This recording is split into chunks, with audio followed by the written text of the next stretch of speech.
দুনিয়ার সবচাইতে কঠিন কাজ হচ্ছে বাজার করা।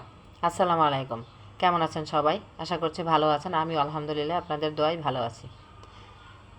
দুপুরের খাবারের জন্য আমি ডালটা সিদ্ধ বসিয়ে দিয়েছি, ডালটাও সিদ্ধ হয়ে গিয়েছে।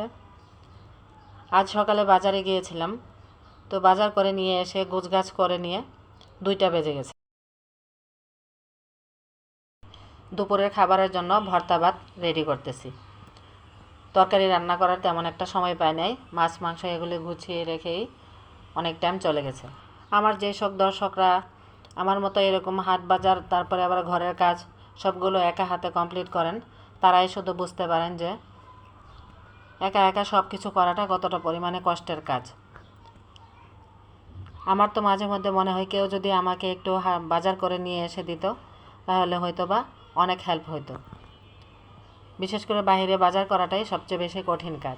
আজ দুপুরে খাবারের জন্য শুধু আমি ডাল ভর্তা আলুর ভর্তা করেছি, আর আগের কিছুটা পরিমাণে তরকারি ছিল, ওগুলি দিয়ে খাওয়াটা হয়ে যাবে।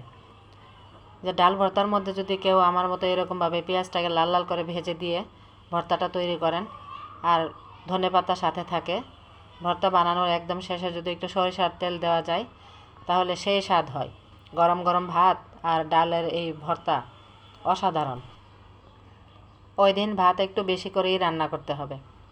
ভর্তাটা মাখার সময় যে সুন্দর একটা ঘ্রাণ বের হচ্ছিল, মনে হচ্ছিল যেন অমৃত।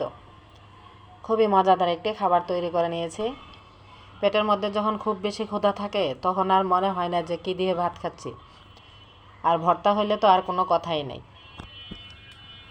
তাড়াতাড়ি খাওয়া শেষ হয়ে যায়। যে আমার আলুটাও সিদ্ধ হয়ে গিয়েছে, সময় বাঁচানোর জন্য ভাত এবং আলু একসাথে বসিয়ে দিয়েছি।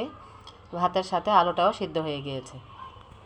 আর ভাতের সাথে আলু সিদ্ধ দিয়ে ভর্তা বানালে সেই ভর্তা খেতে খুব মজা হয়। এই যে আলুটাকে নামিয়ে ছুলে তারপরে চটকে ভর্তাটাকে তৈরি করে নিয়েছি। খাঁটি সরিষার তেল আর ধনেপাতা দিয়ে আলু ভর্তা এভাবে তৈরি করে নিলে ধনেপাতার ঘ্রাণ আর সরিষার ঘ্রাণ, মানে সরিষার তেলের ঘ্রাণ, সেই মজার একটা ঘ্রাণ বের হয়। আমার মতো কোন কোন বন্ধুরা এরকম আলুর ভর্তা, ঝাল ঝাল আলুর ভর্তা আর ঝাল ঝাল ডাল ভর্তা দিয়ে ভাত খেতে পছন্দ করেন, কমেন্টে জানাবেন। আমার আজকের এই মিনি ব্লগটি যদি আপনাদের কাছে ভালো লেগে থাকে তাহলে প্লিজ আমার চ্যানেলটিকে সাবস্ক্রাইব করে আমাকে সাপোর্ট করে যাবেন। ভিডিওটি আজ এ পর্যন্তই। আল্লাহ হাফেজ।